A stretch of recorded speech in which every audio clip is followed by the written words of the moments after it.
Meu abraço a todo o povo de Deus na doce paz de nosso Senhor Jesus Cristo. O homem é corpo, alma e espírito. Em qual dessas partes Deus habita? Deus habita no corpo, isso é, na carne. Deus habita na alma, isso é, no sentimento. Ou Deus habita no espírito do homem? Essas são perguntas importantes. Em Provérbio 20, verso 27, diz a Bíblia: E o espírito do homem é a lâmpada de Deus. É bem verdade que você vai encontrar em algumas Bíblias: a alma do homem é a lâmpada de Deus. Mas o correto é: o espírito do homem é a lâmpada de Deus. Por quê? Diz o apóstolo Paulo: na minha carne não habita bem algum. Na carne do homem não habita bem algum. E a alma está ligada à carne. Está ligada à carne. Por isso que a Escritura diz, Jesus disse: temei a Deus, que tem o poder de lançar no inferno o corpo e a alma. O corpo e a alma. Em nenhum momento fala espírito. Corpo e alma. Bem, quando você estuda com calma as Escrituras, em 1 Tessalonicenses 5 é o capítulo 1 e verso 23. Todo o vosso espírito, alma e corpo esteja plenamente conservado e irrepreensível, isso é, que não possa ser chamado a atenção, para a vinda de nosso Senhor Jesus Cristo. Por que o apóstolo Paulo estimula a igreja a se santificar de dentro para fora? Porque com o pecado atingiu profundamente o espírito do homem. E o espírito do homem deixou de ser lâmpada de Deus.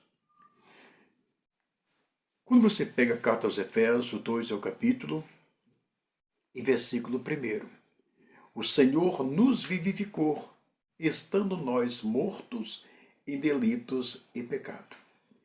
Então nós estávamos mortos em delito e pecado. O que é morte? Talvez seja uma pergunta. Morte quer dizer separado.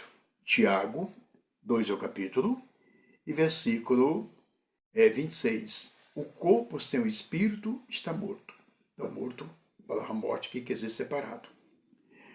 No campo espiritual, como se interpreta? Como se interpreta a morte espiritual? A morte espiritual é a ausência de Deus do espírito do homem. Quando Deus está ausente do espírito do homem, então isso é morte. Morte espiritual. Assim como o corpo sem o espírito está morto. Assim, o espírito sem Deus está morto. Então, apenas o espírito do homem é apresentado como lâmpada. Lâmpada é vaso. Lâmpada, recipiente. Você pega uma lâmpada, põe lá.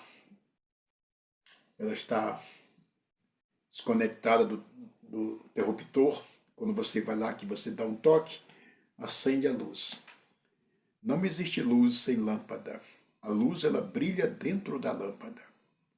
Então, quando Paulo disse que temos que nos santificar, começando pelo Espírito, todo o vosso espírito, alma e corpo, por que Paulo aborda primeiramente o Espírito?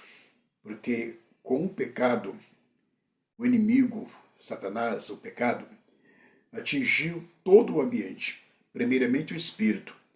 É do Espírito que esparge para a alma, para o corpo, e assim vai. Então, o nosso espírito estava inativo. Então, o Senhor veio e vivificou o nosso espírito, nos dando consciência. Então, agora, como cristão, esse espírito que está vivo em você, meu irmão, minha irmã, precisa do alimento. E o alimento do seu espírito é a palavra de Deus, que é espírito.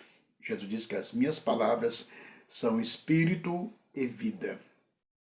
Então, quando eu me alimento com a palavra de Deus, esse alimento vai diretamente para o meu espírito, para o espírito do homem. Você pega 2 Timóteo 2, o capítulo e verso 1, Paulo exorta Timóteo: fortifica-te na graça que há em Cristo Jesus. Timóteo estava um pouco ali triste, né? Não estava bem, e Paulo percebeu isso. E Paulo manda Timóteo se fortalecer na graça. A graça é Cristo. Se fortalecer em Cristo, em Deus, né? Então, todo cristão precisa desse alimento que é a palavra de Deus